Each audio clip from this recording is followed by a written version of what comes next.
And that's the trick of successful long-term recovery, is that the associations that you created in active addiction, really in order to create a very strong long-term recovery plan, you have to learn to associate those things with something other than what they were once associated with. And you cannot do that by avoiding them.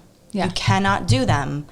You can't accomplish that without engaging with that person, with that place, with that thing. There has to be another memory to pair to that over time. And I think people want to take addicts and alcoholics who are in recovery and wrap them in bubble wrap and keep them very safe and don't let anything bad happen to them, because most of the time, even sometimes like as a professional, I found myself wanting to do that because you come to care about people and you don't want them to die. But if I wrap you in bubble wrap, I'm not actually preparing you to live life on life's terms. All I'm doing is teaching you that this thing is scary and you should be afraid of it. All I'm doing is perpetuating fear. And when you're in a fear-based state in your brain, you're not accessing all part of your brain. You're not making the most informed decisions that you can, and you're not being a fully functioning human. My job is to help teach you how to be in the presence of something that's very uncomfortable, maybe even painful, and just stay there. Well, and I think that probably leads to a lot of relapses. Is you're faced with something that's uncomfortable, and if it's you're attempting to be healthy and get out of drugs, you're going to have to face that discomfort, and oftentimes that leads to a lot of relapse. Like, oh, that's that's too much, and I'm going to kind of resort back. And I always think about, like, with any type of treatment where you're sending people away, the other aspect of it is we've created this really supportive environment 2 hours away in this sterile facility where you have all your needs being met 24/7, and now I'm going to send you back, and we don't even know what you're going to get.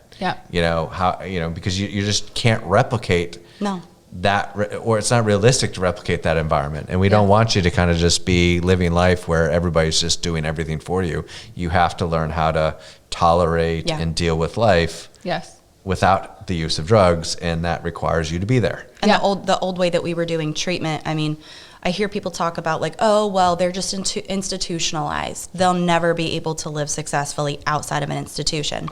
Most of the time, that's jails or prisons. And there is comfort in jail and prison. You don't have to make decisions. Your day is set out for you. You don't have to worry about where your next meal is coming from. You don't have to pay bills. You don't have to worry about child rearing. You don't really even have to worry about mending your relationships with your family, because it's so expensive to access people in those settings that you only get a 15-minute phone call. You can't really get into, like, deep, heavy things in 15 minutes. And so there is something very comforting about jail, because there appears to be support to help you function. And before, the way that we were doing treatment is we were just having people come in once a week, once every couple weeks, whatever. There wasn't enough support to help people learn how to live. Now, bringing in services like IOP, peer recovery support, SUD, targeted case management, helping people learn how to live based on their specific brain disease, we have the ability to provide support and guidance that before we weren't. We couldn't teach people how to live before. We didn't have enough time. We didn't have a model to do it. Now we do. We need structure, and we need people, and we just need, like, a safe place to go. And that's what I love about IOP. Like, on Tuesday, if, like, I'm going to go do this thing and it's kind of scary and I don't know how I'm going to react, I know tomorrow I'm coming back here. You know what I mean? Instead of just seeing, like, my therapist once a month, and then like, I don't get to talk to you until next month, and then I could be completely gone by then. The mission, the goal of recovery is to learn how to live life on life's terms, not how do I create a world that suits me? Because they already know how to do that. They'll just go back to getting high. They masters. They know how to do that. But learning how to live life on life's terms, it takes time and it takes patience. And we're talking about people with diseased brains.